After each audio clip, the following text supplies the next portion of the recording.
ቢኒ እንግዲህ እብደቱን እንደቀጠለበት ነው የሚገኘው። አብዶ እንግዲህ እዩን ለማሳበድ እየሞከረ ነው። እየተሳካላቸው ነው። ሁለቱም ተያይዘው እያበዱ ነው። እሱ ያው በማይሆነው ህይወት በማይፈለግበት ቦታ ካልተገኘው የእሱ ያልሆነን ነገር የኔ ነው ብሎ እንግዲህ ሙጥኝ ብሏል። እሷ ደግሞ ያንተ ነገር አይደለም፣ አይመለከትም፣ አልፈልግም በማለት እንግዲህ ሙጥኝ ብላለች። እንደዛ ከሆነ ማስገደድሻለሁ ብሎ እንግዲህ እስከ ማገት ደርሷል። ይሄ ነገር እየተደጋገመ መጥቷል ሶሻል ሚዲያ ላይ በጣም ማለት ነው። አንዱ ሲፈልግ እንደፈለገው አድርጎ አንዱን ሰው ያሳግታል። አንዱ ሰው የሆነ ዶርም ውስጥ የሆነ ክፍል ውስጥ ይቆልፋል ወይ ምናምን እንደዛ ነገር ነው። ግን በጣም ተጨማለክ ቢኒ ማለት ነው። በጣም ተግማማ። ይቅርታ አድርግልኝና አሁን እዩን ልደግፍ እዩን ላበረታታ ወይም ደግሞ ስለ እዩ አሳስቦኝ ምናምን ነገር አይደለም። ግን እንደ አንድ ሴት ነኝ ስለሚመለከተኝ ልክህን እነግርሃለሁ፣ ጥግ ጥግን እንድትይዝ አደርግሃለሁ ማለት ነው።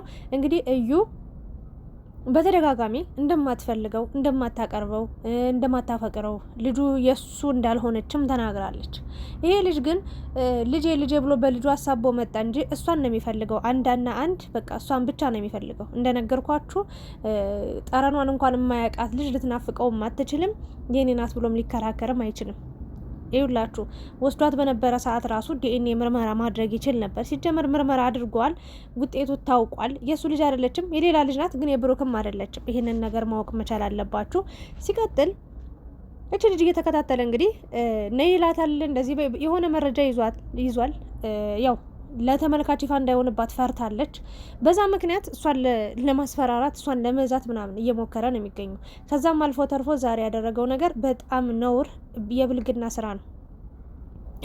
ከዛም በላይ ደግሞ ነው የገረመኝ የኮሜንታተሮቻችሁ ለካ ሁሉም ባለጌ ነው። እግዚአብሔርን ነው ምላችሁ። እኔ ይውላችሁ እቺ ልጅ አራስ ናት ገና እንኳን ማለት ነው። ልጅቷ ክርስትና ልጅቷ እንኳን አልተነሳችም፣ ገና ነች አይደለ እንዴ? ታዲያ ይሄ ልጅ የሚያፈቅራት የሚወዳት ከሆነ ለምን ጊዜ አይሰጣት? ለምን ዛሬ ሆኖ አብረሽን ካላደርሽ እኮ ነው እያላት ያለው። አብረሽን በግዴታ እንዴ! ታዲያ እናንተ ይሄን እንዴት አስችሏችሁ? የአንድ ሴት ልጅ ያለ ፍላጎቷ ያለ ፈቃዷ እንዲያረጋት አልጋ ክፍል ብርቅሽ አይደለም ምናምን የሆነ ወንድ ጋር አዎ የሆነ ሰዓት ላይ እንደዛ ነበረች። አዎ ምናምን ነገር ግን ታዲያ አሁን ላይ እንዲህ የጮች እንዲህ እየተበሳጨች እንዲህ እየደበራት እንዲህ በቃ አጠገቡን እንዲህ መንካት ራሱ አትፈልግም። ልብሱን ራሱ የእውነት በጣም ነው የምትጸየፈው። ታዲያችን ልጅ አንድ ሰው አስገድዶ እግዚአብሔር ምስክሬን ሁለተኛ ልጅ አስወልዳት ማለት ይሄ ማለት ድፈራት ማለት ነው። በቃ ያለ ፍላጎቷ ድፈራት አርጋት ማለት ነው። በእናንተ እና ሴቶች ናችሁ። በጣም የተገረምኩት ነገር የፈለገኔ ብጠላት ማለት ነው በጣም ነው ምጠላት። በነገራችን ላይ እዩን በጣም በተለይ በሀይሚ ጉዳይ እኔ በቃ ውስጤ ስለሷ በጣም የሆነ ኃይል አለ የታመቀ የሆነ ቀን ባገኛት በጥፊ በያት ብላ የሚያስብለኝ ነገር አለ። ግን ደግሞ ማለት ሀይሚ በማይመለከታት ነገር አስገብታ ብዙ ታሪኮችን ስታወራባት ስለነበር ነው። ስለ ብሩክ ብታወራ እውነት አለኝ ብላለች። ያው ከመጠን በላይ ከልክ በላይ ስለሱ አፋን ሞልታ እስከ ጥግ ድረስ ብታወራበት ብትቦጭቀው ብታማውም የሆነ ጊዜ ላይ የሆነ ጓደኝነት ነበራቸው። የሆነ የሚያነካካቸው ነገር ነበረ። ገባችሁ? ከሀይሚ ጋር ግን ምንም ከነመፈጠሯ ማታውቃት ልጅ ናት። ስለ እሷ እየመጣች አፏን ስትከፍት የነበረው በዛ ምክንያት ጠላት አለሁ። ግን ደግሞ ጠላት አለው ማለት ደግሞ ወይም ደግሞ ታበሳጨኛለች ታናደደኛለች ማለት ደግሞ ሴት ልጅ በምንም ተአምር ትደፈር የሚል ሀሳብ አእምሮ ላይ ሊመጣ አይችልም። ባለጌ አትሆኑ። እግዚአብሔርን ነው የምላችሁ። አንድ ሰው ለምንድን ነው ያለ ፍላጎቱ እንዴት ምን ያደርጋትሽ? አገታት እንበል አንድ ወር ለዛም አራስ ልጅ ጥላ ነው የመጣችሁ። ሁላችንም እንደምናውቀው አይደለ እንዴ? ታዲያ ለምንድን ነው ድፈራት የምትሉት? ማለት ያው አርጋት እና ሁለተኛ ልጅ ትውለድ። ከየት የተማራችሁት ጭካኔ ነው ይሄ? ከየት የመጣ በእናንተ እንዴ? እሷ እኮ እንዴ ብሩክን እኮ የፈለገችበት ምናልባትም የእውነት ፍቅር ሊኖርባት ይችላል። የሆነም ከብሩክ ጋር ያለው ነገር ገና ቅኔ ነው፣ የተፈታ ጉዳይ የለም። በእርግጥ የሀይሚን እና የብሩክን ደስታ እንደማትፈልግ ሁላችንም እናውቃለን። ግን ደግሞ ያልተፈታ ቅኔ ያለ ትልቅ ከባድ የሆነ ቅኔ ያለ እች ልጅ መታገት ነበረባት ወይ? ምን ሊያረጋት ነው አግቶ? ዛሬ ማታ አብረሽኝ ደረቴ ላይ ተኝተሽ ምናምና ነው። ይሄ ብልግና አይደለ እንዴ? ምን አይነት ቅጥ ያጣ። እንኳንም አመለጠችው። በነገራችን ላይ አምልጠዋለች። ጀግና ነሽ። ግን እልህ ማለት ነው ላንተም ለሷም አይጠቅምም። ልጅቷን ተዋት ትኑርበት። በቃ ልጅ የኔ ናት ካልክ የልጅ ፍቅር ነው ያለኝ ብለ መጣ አይደል? እሷ ደግሞ አልወድህም አላፈቅርህም አለች። ስለዚህ ልጅህን በምታገኝበት መንገድ አግኝ። በህግ መጠየቅ ካለበት ጠይቅ። ዲኤንኤ ምርመራ እንዲደረግ በህግ ያዛት ምናምን የሚገባህን ነገር አገኝ። ግን ደግሞ አንተ የኔ ልትሆነ አላፈቅርም አያበቃ እጣልሃለሁ ነው ያለች። ይበልጥ ደግሞ ለአንተ ጥላቻ እንዲኖራት እንዲህ በምታረጋት ጊዜ በቃ ለአንተ ጥላቻን እንጂ ፍቅርን ልትማር አትችልም። እዚህ ጋር እንዴ በቃ ያ ሁሉ ፍቅር ስትሰጣት እንኳን እምብኝ ያለች ሴት እንዴት ነው ስታግታት፣ ስታሰቃያት፣ ስታስርባት እመታሻለሁ ላይ ያልካት ነበረ። አንተ ማነህ? ምንድነህ? ማለት ኢትዮጵያ ውስጥ ህግ የለም እንዴ እንደዚህ? እኔ ደግሞ የገረመኝ ደግሞ የሆቴሉ ማለት እዛ የነበረው አልጋ ክፍል ጭር ብሏል። እናንተ የሆነ ግቢ ቤት ነው የሚመስለው፣ ግን አልጋ አለ። ሰው ሁሉ የት ሄዶ ነው ያች ልጅ እንደዛ ስትሰቀይ ምናምን? ይሄ ልጅ አሁን ሊገላት ቢሆንስ የወሰዳት እዛ ክፍል? የእውነት ባለ ሆቴሎቹ ራሱ በጣም ገረመኝ። ባለ አልጋ ክፍሎቹ ማለት ነው። ሰው በዚህ ልክ እንዴት እያለ ኦ እያለ አንድ ሰው እንኳን ሰፈሩ ራሱ ከህፃናቶች በስተቀር ሌላ ትልቅ ሰው የለም። ታዲያ ይሄን ሰው እንዴት ነው የምትደግፉት? ኧረ ተው፣ እግዚአብሔርን አስቡ። ጭንቅላታችሁ ያስብ። ተው፣ ነገ በኔ በሉ፣ ነገ በሴት ልጅ በሉ። አንድ ሰው እግዚአብሔር ምስክርን የፈለገ ብጠላው ማለት ነው። በተለይ ሴት ልጅ አቅም የላትም ተብሎ ጉልበት ኃይል የላትም ተብሎ እንዲህ መሰቃየት የለባትም። እንዲህ የእውነት ድፈራት ተብሎ ኧረ ተው በፈጣሪ ስም። በጣም እኮ ነው የሚዘጋ። በጣም የሚያስጠላ ቃል እኮ ነው። እና የማይባል ነገር ነው የምትሉት። አቁሙ። እኔ ለእሷ ተቆርቋሪ ሆኜ አይደለም የመጣሁት፣ ግን ደግሞ ቢያንስ እኛ የምንጽፈውን ነገር መለየት አለብን። ይሄ ልጅ ለምንድን ነው ወደ ብልግና እንዲሄድ ያልሆነ ነገር እንዲያደርግ እንዴ? ይሄ እንደዚህ ከተባለ እኮ አይዞ በርታ፣ ጀግና ነህ፣ ጥሩ አደረክ እያላችሁት ነበረ።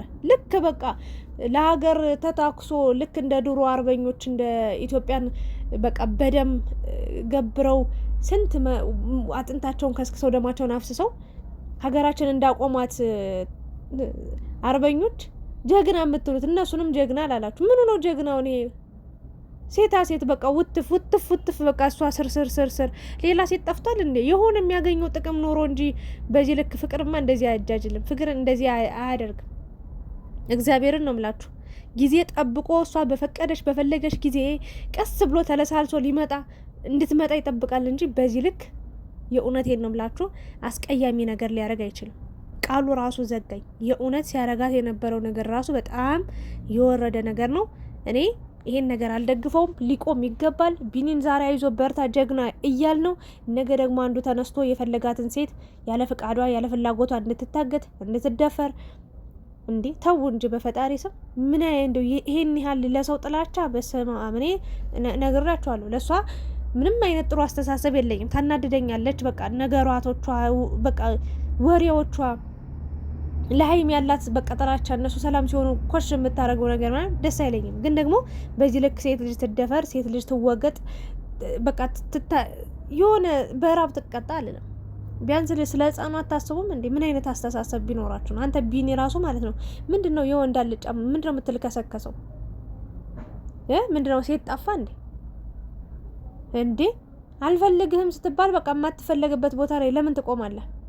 አልፈልግህም ካለች ደጋግማ እንደዚህ ካለች ነገ የእውነት አፍቃሪዋ ከሆንክ የምትጎዳው እሷ ናት። አንተን በማጣቷ የምትጎዳው እሷ እንጂ አንተ አይደለም። ስለዚህ ታዲያ ለምንድነው በዚህ ልክ አንተ አስገድደሃት፣ ለዛውም ደግሞ ካሜራ ደቅነ ህግ ባለበት ሀገር ተቀምጠን አንተ ካሜራ ደቅነ ሰው አጋች አረገ? ማን ነው? ምንድነህ አንተ? ማነህ? የትኛው የባለስልጣን ልጅ ነው እንደዚህ አንተ ደረትን ነፍት የፈለግከውን ነገር ለማድረግ የተነሳሳው? ጭቃ የእውነት አታገኛትም። የእውነት ማለት እልሁን አስወድ። እኔ አሁን ለእዩም ነግራት ነገር ምንድነው ይሄ ልጅ በቃ እልሁን ይጨርስ እስኪ። ምንም አያመጣም፣ ምንም አያደርግሽም። ጭራሽ በአደባባይ ላይ የትኛውን? ኧረ ተው ግን እግዚአብሔርን። ነገ በኔ በሉ። ነገ አንዳችሁን በቃ አንዳችሁን ማለት በጠራራ ፀሐይ አስፋልት ላይ አግኝቷችሁ እየጎተተ የሆነ ቦታ ቢወስዳችሁ ሀይባይ የለም። እች ልጅ አሁን ምን ታርግ የሚያውቅ ሰው የለም። ግን እየጎተታት ሲሄድ ቢያንስ ሀይ የሚል ሰው የለም። በፈጣሪ ስም ግን በቃ አቁም ቢኒ። ይሄ በጣም ትልቅ ብልግና ነው። ይሄ ትልቅ ነውር ነው። አይዞ በርታ የሚሉ ሰዎች የእውነት እነሱ በጥላቻ የሆነ በጣም ስለሚጠሏት የሆነ እሷ ስትናደድ ስትበሳጭ ማየት ስለሚፈልጉ ነው። በእርግጥ እሷ እያንዳንዱ ዋጋዋን ትከፍላለች። ሩት ሀይሚ ላይ ላደረገችው ነገር ብሩክ ላይ በዛ ልክ ለተጫወተችበት በዛ ልክ በየጊዜው አፏን ለከፈተችበት ያው ዋጋ መክፈሉ አይቀርም። ግን ደግሞ እሱ እንደው በራሱ ጊዜ ዋጋ ያስከፍላት እንጂ አንተ ማምነህ ምንድነህ በዚህ ልክ ሴት ልጅ አስገድደህ? በጣም የሚያስጠላ ነገር ነው። ለማንኛውም እኔ ይሄ ነገር መቆም አለበት፣ አልደግፍም። የፈለገብህ ጠላትም ብናደድባትም ሴት ልጅ ግን በዚህ ልክ መሰቃየት አለባት ብዬ ወንድ የበላይ ሆኖ ሴት የበታች ሆና እንዲህ መጨቆን አለባት፣ መረገጥ አለባት። ገና ለገና የሆነ ሚስጥር ይዞባታል ተብሎ ከማትፈልገው ሰው ጋር ለዛውም ደግሞ አልጋ ክፍል አስባችሁታል? ተው። ሴት ልጅ እኮ የሆነ ነገር ቢያጠጣት ደንዝዛ ማለት ነው። ወንድ ልጅ የፈለገውን ነገር ማድረግ ይችላል። ይሄ ደግሞ በጣም ነውርና እግዚአብሔርም በቃ የማይወደው ነገር ነው። ይሄ ነገር መቆም አለበት ብዬ አምናለሁኝ። የብሩክ ሀቅ እግዚአብሔር ባለው ቀን እሱ በፈቀደ ቀን ሀቁ ይወጣለታል። እስከዛ ታግሰን መቆየት ነው ያለብን እንጂ በዚህ ልክ ለሴት ልጅ ጥላቻን፣ በዚህ ልክ ለሴት ልጅ ጭካኔን ማሳየትም መናገርም ማስተላለፍም የለብንም። አደራ ብዬ ነው ለእናንተ ማስተላለፍ የምፈልገው። ቢኒ እንዴት ግን ባለፈው ሀይሚ ብሩክ ላይ መጠው ሲዝቱ የነበሩት እኛ አለንልሽ ጀግና ነን ምናምን ሲሉ የነበሩ ወንድሞች ነን ሲሉ የነበሩ ጅራቶች ዛሬ የት ሄዳችሁ? ይህንን ወጠጤ ወጠምሻ የሆነ እንዴት ልክ አታስይዙትም? እንዴት ካጠገቧ ዞር እንዲል አታደርጉትም እንዴ? ያኔ ንጹህ ሰው ላይ ነው እናንተ የምትበረቱት። ምንም ያላጠፋ ሰው ላይ ነው ልባችሁ የሚደነድ ነው። ምንም ያላረገን ሰው ላይ ነው የምትጮሁበት። እስኪ ወንድ ከሆናችሁ ቢኒን አስቆሙት እና ይሄንን ነገር ነው ለምለው። እዩ ደግሞ እልህ አትጋቢ፣ በቃ በጸባይ አልፈልግም ቁጭ ብለሽ አስረጁ። ካልፈለገ ደግሞ እንግዲህ ወደ ህግ መሄድ ነው ያለብሽ እንጂ በዚህ ልክ አንቺ ተሳቀሽ ፈርተሽ መኖር የለብሽም። ነገ ምን ሊያደርገኝ ነው? ነገ የሆነ ቦታ ያገኘኛል። አሁን ስትሄድ ራሱ ግን ሲጀመር ከቤት ለምንድነው የምትወጪ? ገና ክርስትና አልተነሳም ማለት ክርስትናሽን በሰላማዊ መንገድ አሳልፈሽ በተረጋጋ ሁኔታ ለምን አትወጭም? ልጅሽን እየጣልሽ የት እንደምትያት ራሱ ግራ ይገባኛል። እና ለህግ ማመልከት አለብሽ። በዚሁ መቀጠል የለብሽም ብዬ ነው ማምነው። ቢኒም ማርፈ ተቀመጥ፣ ካልሆነ እንሄድባለን። ጨርሻለሁ። ምንም እደግፍበት ሞራሉ እኔ ሲጀመር በጣም በቃ ታስለጠለጠ በቃ የሆነ ሁሌኝክ በቃ ኧረ በስመ አብ ወልድ ይቅር ይበላል። እኔ ይሄንን አልደግፍም በተአምር። የፈለገ ክፉ ሴት ትሁን፣ የፈለገ መጥፎ ነገር ትሁን፣ የፈለገ ነገር ትናገር፣ ግን ሴት ልጅ እንዲህ እየተሰቃየች እያየው ዝም ብዬ ላልፍ አልችልም። እንዴ ለአንዱ መልአክ ለአንዱ ጻድቅ እንዴ አልሆንም፣ አይቻልም። ከቆምኩኝ ለሴት ለሁሉም ጨርሻለሁ።